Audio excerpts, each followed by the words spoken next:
Howdy, folks, and welcome to Moose Podcast 308.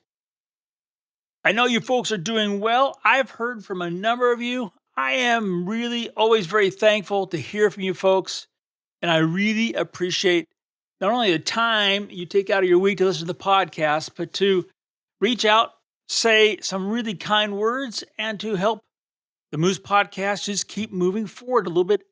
And I am totally grateful. Thank you so much. I'm also very grateful for my good friends at Bedford Camera. Bedfords.com, our sponsor for the Moose Podcast. You guys are keeping them jumping.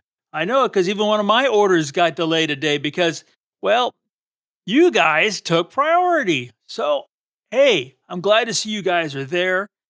A lot of you are using that MOOSE discount. A couple of you have not taken advantage of that. That's serious savings, money in your pocket. Besides great service, a huge inventory, you've got people there just can't do enough to help you and your photography. So make sure you reach out to Bedfords.com. Thank you for sponsoring the Moose Podcast and, of course, for helping us photographers all together. Well, I've got a whole lot going on that I need to talk about before we even get into this week's episode. Let's start off with, hey, Bedford's has got PhotoCon coming up. My good friend Joe McNally is going to be there, plus some other very talented speakers, and as well as they've got some great workshops. So make sure you check out PhotoCon at Bedford.com. A bunch of you have asked, yes, I have a video that will be coming out this next week on the new Nikkor Z400 4.5 lens. It is a spectacular lens. The image quality is mind-boggling, but what it can do, well, you just got to wait for the video. I absolutely love that lens. I received this week the new Platypod macro kit. Wow, is that so cool? The gooseneck arms that come with a kit, darn, they hold a lot. They're impressive. And you screw those into the extreme, and you could use the lights, the Luma cubes. I think it's what it's just a great kit. So if you're into macro, or for myself, I need something small like that I could do and take into a hanger and do some really macro stuff in a hanger. Hey, this is a great kit. Want to, highly recommend it to you. Some people have been reaching out because I mentioned this past week. I finally went to Vero, and I think I'm pronouncing it correctly, Vero, which is a social networking site that, to be honest with you, I find really quite enjoyable, clean. I get to see only the content I want. I don't have anything else pushed on me. So you're probably going to find more and more content from me on Vero. So I wanted you to know about that. Oh, another biggie coming up. And I don't know how it slipped my mind, except for it's always on my mind right now. And that's Photoshop World. It starts Monday. Classes and stuff are on Tuesday. And I want to make sure you get a special invite to an evening with Moose Peterson. Yeah, I know that guy. I've got a very special evening that I've been spending literally 3 months in the making on this. Well, more than that, but I've been putting it together assembling it for the last 3 months. And well, I think you're gonna hear stories and see photographs I know you have never seen or heard from me. And it's not, even though it's an evening with me, it's really about moving your photography forward. So I hope you can join all of us on that. Lastly, you guys have been piling in the questions and stuff, and I know it's fall because it has gotten so busy. I am absolutely deluged. My desk is covered, which is really abnormal. But anyway, one other thing I want to talk about. I had a couple of people ask if I had changed my workflow at all. I hadn't changed my workflow. There's one aspect that's not really part of the workflow, but I wanted to talk about. My good friend Chuck, my IT guru, I have a little altar. I have incense burning in front of a photograph of him. I do my ums. Anyway, he turned me on to storage system about 2 months ago, and well, I now have two of them for my image file, my library. I just want to talk about it. I am using the Thunder Bay 4 enclosure, which comes from OWC. And I got from them their SoftRaid Pro, which is the software that is running them and verifies the drives. I'm running RAID 4. So the Thunder Bay 4, what I did is inserted four 18 terabyte hard drives. And after RAID 4, it gives me about 54 terabytes of space. So I have, for my image files, I have just one, which is my NEF library. And I have the second, which is my gallery or my finished image library on it.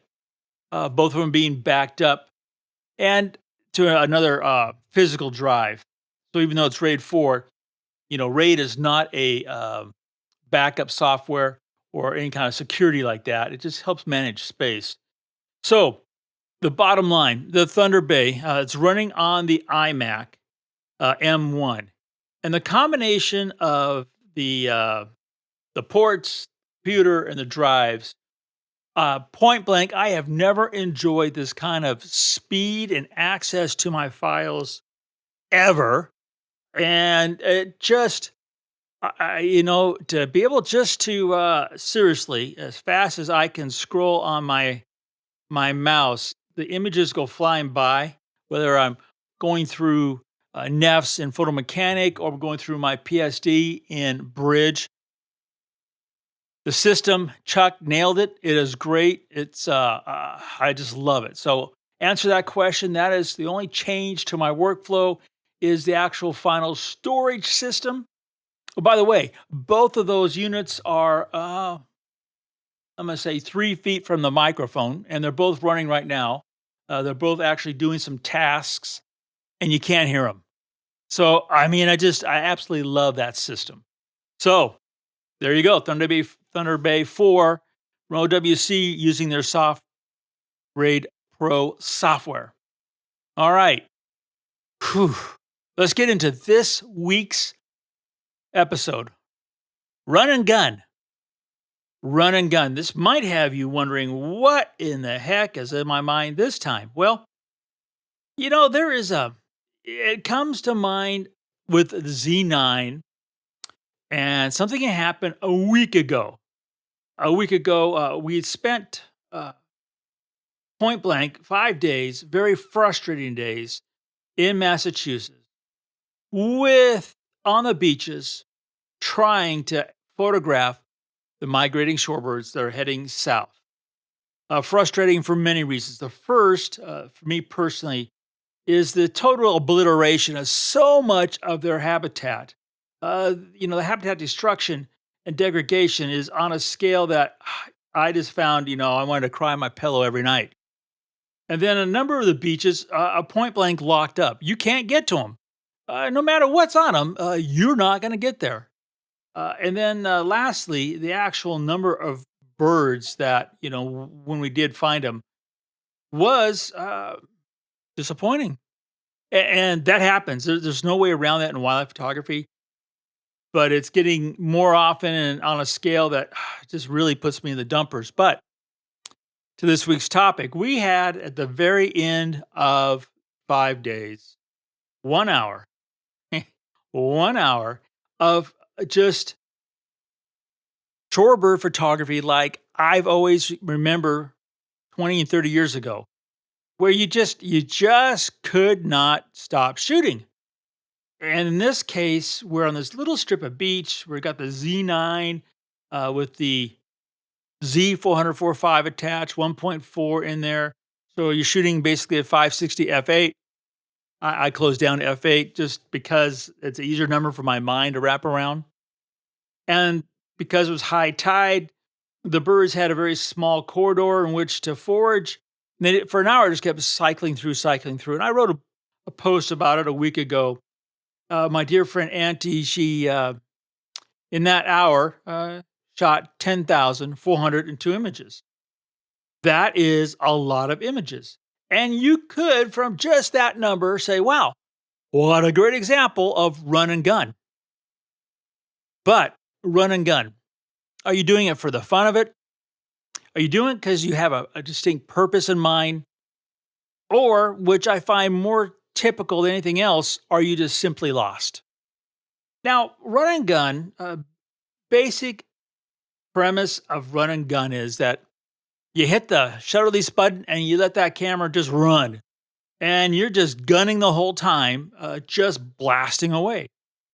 Now, I have talked about blasting or astral blasting, as I talked about back in the days of film, when you could go through a roll of film in just under 5 seconds.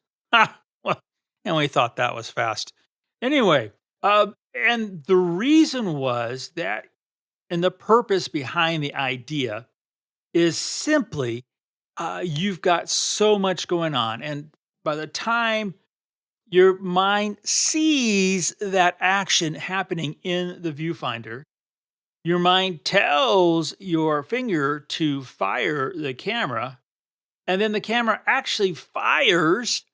A lot of times, things have just moved forward. That's the nature of time. Well, one way in which to combat this very known phenomenon is you simply run and gun. You know the action's happening. You want to get that key shot. And, while, sniper mode, one shot getting it works, there are times where, hey, rip that thing. And with the advent of digital and now with the Z9 that is shooting 20 frames per second, NEFs, you remember video is 25 frames per second. The whole definition and purpose of run and gun has evolved. I have two, I'm very fortunate, I have two Z9 bodies. One of them, the one that's on my shoulder that I use for photographing people or landscapes or the family, I don't have that one set to continuous high. As I mentioned before, I don't need 10,000 shots of a rock. Now, the other Z9 that, like in this case, was attached to the Z400 45 and the Z 1.4, shooting at 560 millimeter. In that case, for that 1 hour on that beach, and all the time I'm using that particular body, it's set to continuous high. It will do those 20 frames per second. The reason is just that, to run and gun. Now, the purpose, as I just described, was to catch that peak of action. So in this case, the shorebirds, okay, you've got, we had sanderlings going by, and we had my palmated sandpipers going by. And some of them didn't care that we were there. Some wanted to get by us as quickly as possible. And in that process, you've got those little legs going down the beat as fast as they can. And there's a lot of really cool things that happen in that quick running. And things you just like cannot see at the time of capture. I got a shot of the sanderling, for example, with this bubble on its top of its foot for 2 steps. If I had actually seen that in the viewfinder and then tried to get a picture of it, I couldn't do it fast enough. But by doing run and gun, I got that shot. Now, it's a really minute detail, but if I have a program where I'm putting images up on a big screen, then that little tiny bubble, you'll be able to see it. If you look at the thumbnail, like you would see in Photo Mechanic or perhaps in a social media stream, you'll never notice that bubble. So then it's irrelevant. And that's kind of the whole idea about run and gun. You have to use it when it's relevant to you, and more importantly, the story you want to tell in that photograph. Now, there are times, and this, again, I'm going to apply to that 1 hour on that beach last week. When you have one afternoon, we didn't even get the cameras out. It was just it was that bad. Seriously, it was very depressing. There were sometimes we would walk quite a ways with our gear, only to get a few shots here and there of maybe goals and turns, which still it was good photographs, but I don't know something about the photographic process. Just coming one or two images to me is that's just not enough. Now, then, so after that for a week, when lying in the sand and the high tide's coming up, and you've got birds just walking down the lens barrel into the lens shade, there is a fun element that really kicks in, the adrenaline, the euphoria. And in that process, run and gun is one of the great ways just to celebrate, the fact you're out there and you're having fun. That number, that 10402 that Annie shot, is not to brag about, their ability or the camera gear. That's just simply a way of, looking at the fun meter and seeing what you pegged that day. And boy, 10402, you rang the bell on the fun meter. And that's just a really cool way of, expressing how much fun you're having. Back in the days of film, yeah, 36, that was, kind of, how many you could do at one time. But at the end of the day, we would talk about how many rolls of film we shot. And that was great until you realize how, $10 time each roll, that's how much money you spent too. But how many rolls you shot, that was another way of run and gun and looking at the fun we had that day. Yes, success is part of that. But just because you shot, my case, 85-45 in that 1 hour, doesn't mean you have 8,545 great shots that you want to share with the world. That percentage does not necessarily increase with run and gun, which kind of brings me down to that last thing, run and gun because you're lost. And I have seen that more often than not, that when a photographer, and when I mean lost, either the subject isn't speaking to them, the subject isn't really there, and they're trying to make, lemonade from lemons when all I got are grapefruit. I say grapefruit because I don't really don't like grapefruit. And you know, trying to shoot when you should just be taking a deep breath and enjoying. It's when I see a lot of folks use run and gun with the idea that I'm just gonna spray. The other way is calling it pray and spray. And boy, that phrase, it just got like negativity all over it. But then, you know, it's not a valid technique. It doesn't get you the photographs you're hoping for. But more importantly, if we're staying true to uh, ourselves in photography, what story about the subject are you telling when you just run and gun when you don't see anything? It's like writing a story in words when you've got no story, and then you have this, just rambling words. What I'm trying to avoid with this podcast I do every week. It's, the run and gun, like any other technique in photography, has to be applied when is actually a valid technique to get the story that you want. And even though you shoot 8,545 pictures, how many photographs do you need, okay, to be successful? How many photographs you need to tell a story? How many photographs are you actually going to share to explain that moment? In the cruelest of reality world, the answer is one. So that means you might have 8,544 pictures of that's it. So run and gun, like anything in photography, think through what it is you as the photographer want to say, how you want to say it, and then what technique, which also includes tools, things inside your head and your heart, and then in post. What all combined is going to make that happen. That thought process, that emotional response to the moment is how you're going to keep moving that photography forward while bringing everybody, including me, along for the ride. I thank you folks for dropping by. I hope I see you all at Photoshop World this coming week. Keep those emails and questions coming. I thank you ever so much. And remember to make every click your story.